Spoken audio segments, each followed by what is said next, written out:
ACS हॉस्पिटलच्या वतीने हृदयविकारावरील प्रगत उपचारांसंदर्भात जनजागृती प्रदर्शन व प्रात्यक्षिकांचे सादरीकरणाचे आयोजन करण्यात आले होते।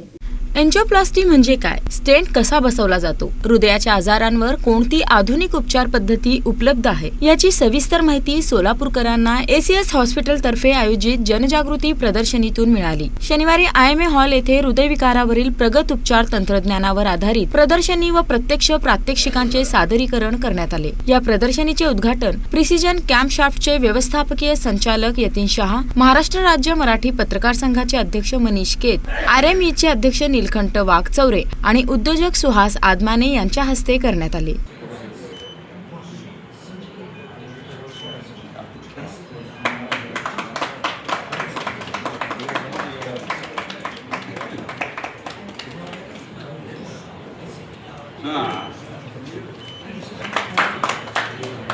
यावेळी डॉक्टर सुहासिनी शहा, डॉक्टर प्रमोद पवार, राहुल कारीमुंगी तसेच तज्ञ डॉक्टरांची उपस्थिती होती। यतीन शहा आणि मनीष केत यांनी आपल्या भाषणातून सांगितले की आधुनिक तंत्रज्ञानाशिवाय अचूक आणि प्रभावी उपचार शक्य नाहीत। एसीएस हॉस्पिटलने सोलापुरात हृदयविकारावरील अत्याधुनिक उपचार सुविधा उपलब्ध करून दिल्याबद्दल त्यांनी समाधान व्यक्त केले।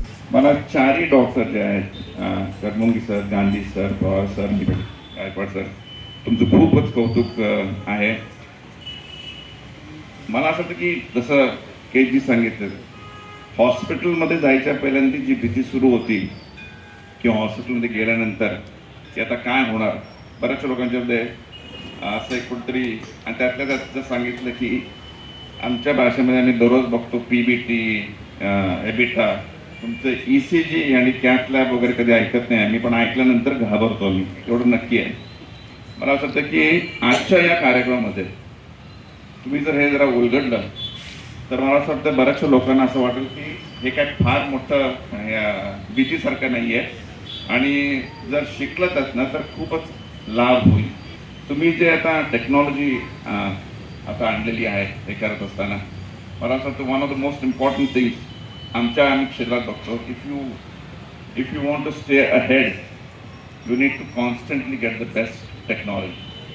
एसीएसने आज खऱ्या अर्थाने अतिशय ॲडव्हान्स टेक्नॉलॉजी सोलापूरमध्ये आणते, त्याच्याबद्दल त्यांचं खूप कौतुक आहे। आणि ते जे काय करतात ते कदाचितच कुठल्या दुसऱ्या हॉस्पिटलमध्ये होतं। मला असं वाटतं की you are all young and you will continue to get the best technology and serve humanity in the best possible manner. म्हणजे देशातलं मला वाटतं दुसरं का तिसरं हॉस्पिटल असेल एसीएस जे फक्त हृदयावरती हॉस्पिटल त्यांनी डिअरिंग केली आणि ते यशस्वीही करून दाखवलं।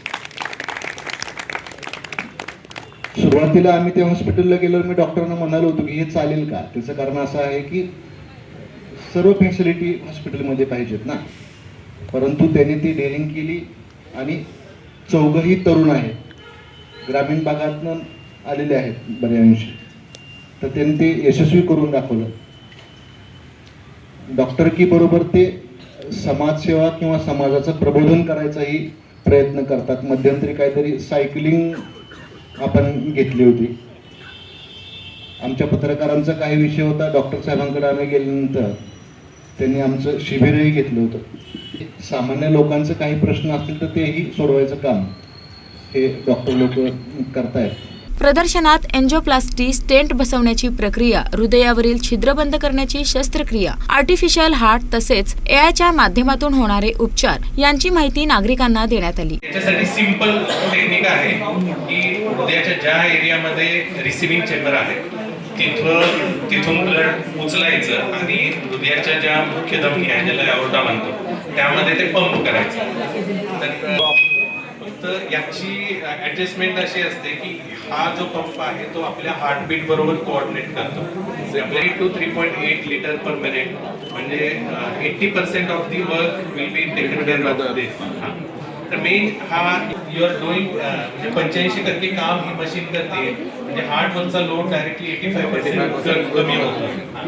त्यामुळं हार्टला रिकव्हरीसाठी तो टाइम भेटतो, जेणेकरून एंजियोप्लास्टी नंतर किंवा बायपास नंतर ज्यावेळी हार्टची कमजोरी खूप आहे, म्हणजे रक्तपुरवठा चालू केल्या हार्टचं पंपिंगचं काम चालू होत नाही, त्याला काही लॅग पिरियड असतो। म्हणजे आम्ही सिंपल लँग्वेजमध्ये सांगतो की झाडाला पाणी घातलं की झाड लगेच मोठं होत नाही, पाणी घालणं इथपर्यंत गोष्टी आपल्या हातात आहे, पण त्याचा वापर करून पुन्हा ती ताकद गोळा करून पुन्हा पंपिंगला चालू करणं, हा जो टाइम पिरियड आहे त्याच्यामध्ये हा पंप ऑफ लोडिंग करतो, म्हणजे हार्ड आंतरराष्ट्रीय दर्जाच्या यंत्रसामग्रीचे प्रत्यक्ष प्रात्यक्षिक पाहण्याची संधी सोलापूरकरांना मिळाली। या उपक्रमाबाबत नागरिकांनी समाधान व्यक्त करत एसीएस हॉस्पिटलच्या या जनजागृतीच्या प्रयत्नांचे कौतुक केले।